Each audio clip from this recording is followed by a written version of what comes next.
Many of you know that my husband Grant works in politics. He runs campaigns for a living. But he wasn't the first member of his family to work in politics. His great-grandfather, Lynch Davidson, served as the lieutenant governor of Texas in the early 1920s. His political aspirations ended, though, in 1925 when he lost the gubernatorial primary to Miriam A. Ferguson, better known as Ma Ferguson, who was the first female governor of Texas. She was a populist at a time when populists believed that government was a force for genuine social good. However, today, if you ask anybody who's a Texan about Ma Ferguson, you're likely to hear a quote, almost certainly apocryphal but still pretty good, that captures the anti-intellectual spirit of that era. She said, "If English was good enough for Jesus Christ, it ought to be good enough for the children of Texas." Whether or not Ferguson said those words, they've endured precisely because they capture a strain of know-nothingness that is echoed across generations right into our own time. From elected officials and cabinet members casting suspicion on scientific discovery and historical fact, to online influencers stoking division for personal gain, the trope of know-nothing culture persists. Often it involves a misuse or a misunderstanding of Christianity itself, where the gospel is co-opted to justify prejudice or reinforce personal agendas. And it's easy to look at such misuses of faith and point an accusing finger. But first, I need to recognize that the seeds of the same attitude can sprout in my own heart. As the first reading from the prophet Jeremiah proclaims, the heart is more devious than any other thing and is depraved. Who can pierce its secrets? I, the Holy One, search the heart, test the motives, to give each person what his conduct and his actions deserve. In Hebrew anthropology, the heart isn't the seat of emotions, it's the center of our decision-making. Jeremiah calls out our tendency to trust what is self-serving and familiar without looking to God's desire. I had a humbling experience of this the other week. My friend Bob and I both see the same massage therapist. His name is Daniel. Bob goes to see Daniel more frequently than I do. For reasons I still find baffling, I started to feel envious that Bob had more appointments than I did. I mean, it wasn't that I couldn't schedule extra sessions if I truly wanted them. I simply didn't prioritize it. And this train of thought took me to resenting that Bob had something that I didn't have, which was more time with Daniel. The value of what I imagined Bob had grew exponentially only because I didn't have it. It wasn't really that I wanted to have more appointments with Daniel. I just wanted what I imagined that Bob had that I didn't have. My desire increased not based on my well-being, but because I wanted what my friend had. I was making plans in my heart, Jeremiah's territory, based not on God's abundance, but on the world's narrative of scarcity and rivalry and fear. That is precisely what Jeremiah means by saying the heart is devious. When left unchecked, our hearts can mislead us, making us cling to an illusion that we deserve more than someone else. And of course, it's a microcosm of the same dynamic behind so many larger social issues. From consumerism that tells us we never have enough, to political factions that pit one group against another.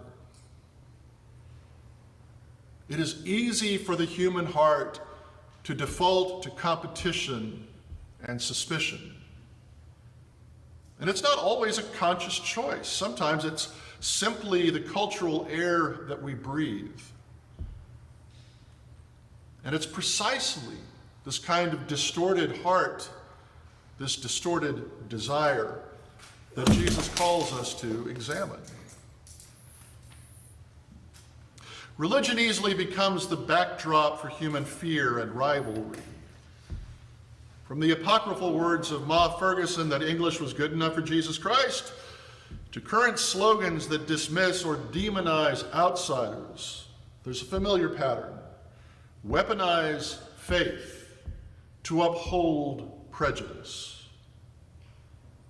But rather than simply blaming those who twist the gospel, Jeremiah's words say that we are all in the same ontological boat.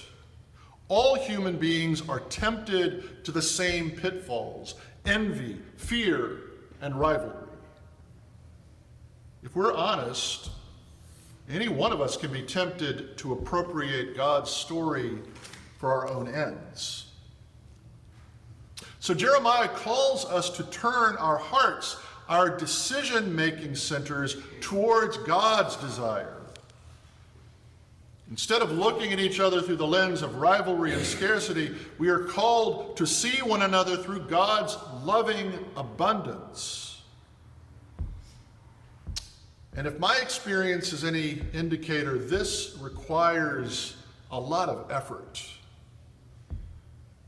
It requires a willingness to pause and question whether our desires align with God's call to love, justice, and generosity. One place to learn more about what this looks like is in the reading that we just heard from Luke's Gospel. Now, if I were to ask you, congregation, to call the section of the Gospel that contains the Beatitudes, the answer would be the Sermon on the... Wrong. I mean, that's what it's called in Matthew's Gospel, so you're right in Matthew's Gospel. But in Luke's Gospel, Jesus doesn't preach from the mountaintop. In Luke's Gospel, Jesus' sermon takes place on a level place, among the people, talking to them about how to live in this world.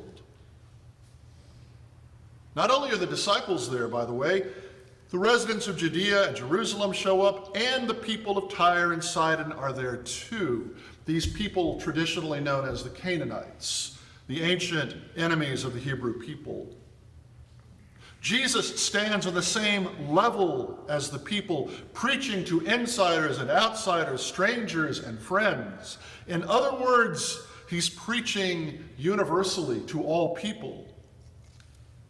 Jesus directs all people to look at the desire of God when they make their plans. So in Luke's Gospel, the Beatitudes are not sort of abstract spiritual promises for some distant afterlife. They describe how the world really is under God's reign, and how God's people are called to transform the world based on that desire. Jesus shines a light on the earthly powers that pit the rich against the poor, the insider against the outsider, and he invites everyone into a new ethic based on love. It's an ethic of abundance that reveals the futility of trying to secure happiness by excluding others or stockpiling resources. This generosity is epitomized through Luke's Gospel. Like, take, for example, the miraculous feeding of the 5,000, which shows that God's economy has no place for scarcity and that there is always enough for everyone. God's culture does not rely on divisions between rich and poor at all. So why do the rich get all the woes? The woes Jesus pronounces upon the rich are not curses. Rather, they are sobering reminders.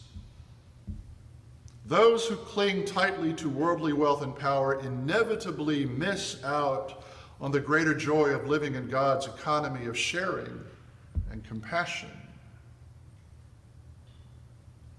When the structures of the world change to reflect God's justice and inclusion, those invested in the old ways experience it as a loss.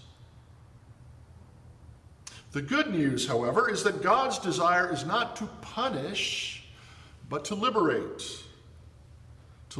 us from these illusions of scarcity and rivalry. Luke's gospel reminds us that Jesus stands among us, not remote from us, and calls us to live in a way that reflects God's abundance instead of the world's scarcity. And you all know what that scarcity feels like. It believes in economic systems that assume there must always be winners and losers. It promotes rhetoric around immigrants, portrays them as threats rather than neighbors. It sustains political and social narratives that provoke fear of the other in order to consolidate power. Like Ma Ferguson's now legendary quip about English, such attitudes point to a deep-rooted distrust of anything unfamiliar. And they are religious veneers to explain and justify exclusion. So Jesus simply invites us to step away from those patterns, personally and communally and politically, and to recenter ourselves on God's desire, God's generous vision, which includes those we might think of as our enemies.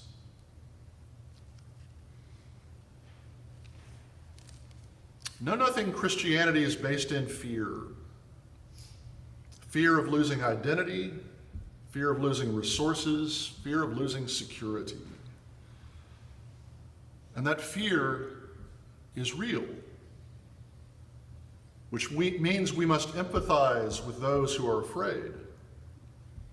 It doesn't mean affirming harmful ideologies. Rather, it means recognizing that those who fall into such rhetoric act out of the same human frailty that Jeremiah identifies in each one of us. We may understand it because we felt it too. So empathy can be a starting point for the kind of dialogue that might dismantle fear instead of amplifying it. My friends, the path ahead is going to be challenging. Following the way of Jesus Christ has always been challenging, and it always will be. To follow Christ always requires us to both reject the know-nothing distortions of Christianity that seek to divide, and to empathize with the fear that drives such bad faith. It requires us to recognize when our own hearts are tempted by fear, rivalry, and exclusion. It calls us to see the world through the lens of God's desire, which is always for love, always for justice, always for the flourishing of all people. It calls us to examine our hearts, to bridge divides, to advocate for justice, and to live with both compassion and courage. God calls us to turn our hearts, our plans, and our desires toward her desire. And in doing so, we will find the peace and clarity and wholeness that only God can offer. So I say with Ma Ferguson, If God's generosity was good enough for Jesus Christ, it's good enough for us.